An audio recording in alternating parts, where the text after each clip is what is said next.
ஒரு மனிதர் வந்து அல்லாஹ்வின் தூதரிடத்துல, அல்லாஹ்வின் தூதரே, இறைவனிடத்துல நான் எப்படி துவா செய்யணும், எப்படி பிரார்த்தனை செய்யணும், எனக்கு அதை சொல்லித்தாங்களேன் அப்படின்னு கேட்கும்போது நபிகள் நாயகம் இந்த துவாவை சொல்லித் தருகிறார்கள்.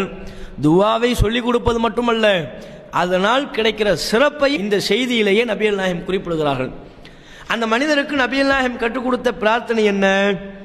ரசூலுல்லாஹ் அந்த மனிதருக்கு சொல்றாங்க, நீ அல்லாஹ்ட்ட துவா கேட்கும்போது என்ன கேட்கணும்னா, அல்லாஹும்ம ஃபிர்லி வர்ஹம்னி வஆஃபினி வர்ஸுக்னி. 4 வாசகம். இந்த 4 வாசகம் இதைத்தான் ரசூலுல்லாஹ் சொல்லி கொடுக்குறாங்க. இந்த 4 வாசகங்களை கொண்ட இந்த துவாவின் பொருள் என்ன?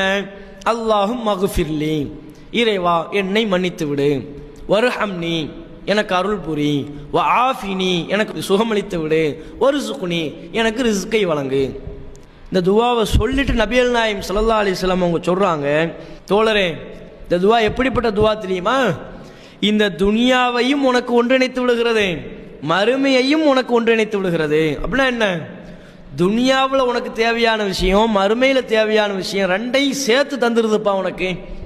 இந்த ஒரு துவாவை நீ அல்லாஹ்விடத்தில் தொடர்ந்து கேட்டு வந்தா துனியாவும் உனக்கு கிடைத்து விடும், அல்லாஹ்வுடைய அருள் செய்கிற அடிப்படையில் மறுமையும் உனக்கு கிடைச்சிடும். துன்யாவையும் நீ பெற்று விடுவாய், மறுமையையும் பெற்று விடுவாய். இரண்டையும் ஒருங்கிணைத்து உனக்கு பெற்றுத்தரக்கூடிய ஒரு பவர்ஃபுல்லான துவாங்கிறாங்க.